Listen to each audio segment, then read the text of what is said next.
It's time for the Daily Stand Up Podcast presented by Agile Dad with your host, Lee Henson. Without any further ado, let's get started. I thought it would be fun to talk about the top 7 tips to become a successful Scrum Master. I know that Scrum Master is often elusive. Who do I qualify? How do I know if they're the right person? How do I know their level of maturity? How do I know things are going to work out? And the truth is, until you give trial and error, you really don't know.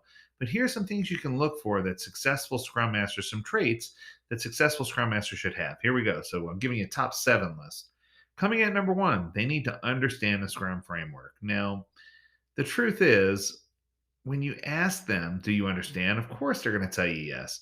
But you have to break this down and say, all right, what do I know about the Scrum framework and how does it apply?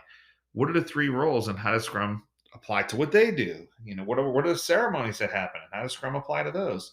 And I think that it's just important for us to really understand the Scrum framework in order for us to be an effective Scrum Master. It's a common sense one. It's more of the answer for that one. All right, let's try the second one. So, number 2, develop your leadership skills. It sounds crazy, but many organizations do not reward the Scrum Master for developing their leadership skills, but they should. Because if the Scrum Master truly understands the Scrum as a framework and they're facilitating effective meetings and they're building a culture of transparency and trust and they're being a servant leader and learning how to help the team remove obstacles and then helping them remove obstacles that can't move themselves, helping the team improve and training, having knowledge of the agile methodologies and understanding how different tool sets from each of the different frameworks can help the team be successful. All of these things are just so strong. But the most important of all is to make sure they're a good listener, right? Because a Scrum Master listens way more than they speak. Just throwing it out there. All right. So that should cover number 1 and cover number 2 pretty adequately. Number 2 is a big one. Number 2 is a doozy. Let's go to number 3. Number 3 is be a strong coach. Now, in order to be a good coach or a strong coach, you need to understand what a coach does. And you need to be a good listener and you need to be empathetic. I love that quote, I've walked a mile in their shoes. One of the things that I always say is, did you take off your shoes first before you walked a mile in their shoes, right? And I think that a good listener is someone who's empathetic and understanding. They create a safe and positive environment. They're patient and flexible. And they're the ultimate communicator. We're back there again, right? They're able to provide constructive feedback when needed. And they encourage teams to be self-discovery mode. They want them to continuously learn and improve. So I think that that's interesting, right? So being a good coach, developing your leadership skills, understanding the framework implicitly. I think those are all good. All right, let's go to number 4.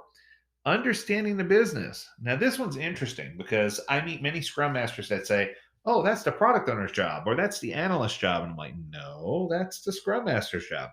The Scrum Master doesn't need to know the business in the same way that a product owner does, but the Scrum Master certainly needs to know what's going on. They need to understand the customer and understand their wants. They need to understand the industry and why the product or service they're building is important.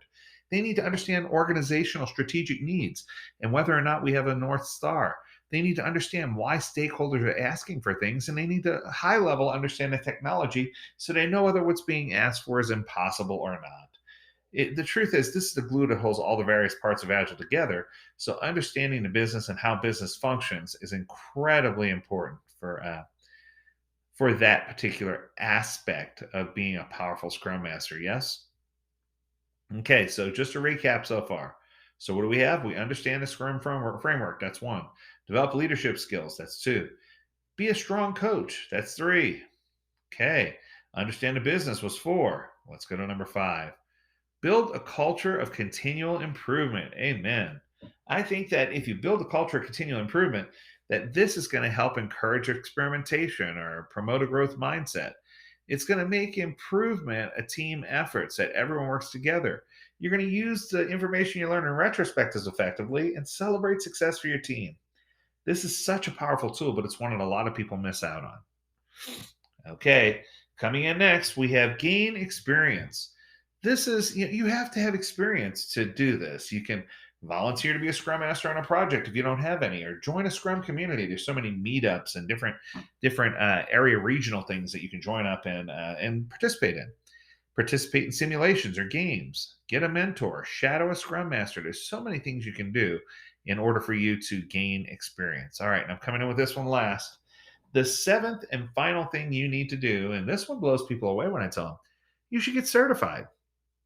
I know it sounds cliche because I'm a certified Scrum trainer, but Scrum masters that I've seen who haven't had the formal training are simply trying to wing and do things that they believe are right, and they're not ever going to get to the point that some Scrum masters who have taken the training would get. So for me, receive the Scrum guide, review it, take a look at what's going on. Choose a certification course that fits your needs. Of course, I'm going to recommend a certified Scrum Master, but there are lots of courses out there. Pick the one that's going to work for you. Pass that Scrum Master certification exam so that you can show that you're worth your weight in salt. And then keep your certification up to date once you get it so you don't have to retake classes and retake exams and all that good stuff. What I can tell you is that it's just so important for everyone who needs to be certified that they be certified. Um, it sounds hokey and many people think, oh, it's a money pit, but it's not. Because when you invest in people to get these certifications, as long as they're going to a trainer that's going to educate them and give them the tool sets that they need to be successful, it's going to save you countless hours of time later with people in their indecisiveness. And it's going to help you by having better facilitators for your meetings and having people who are on the ball hustling to get the job done. So that's going to do it for today. I hope you enjoyed this episode. If you have a topic you want us to discuss, remember you can always reach out to us. Learn more at agiledad.com. We'd love to hear from you. And as always, we encourage you to stay healthy, stay well, and stay agile, my friends. Until next time, do take care.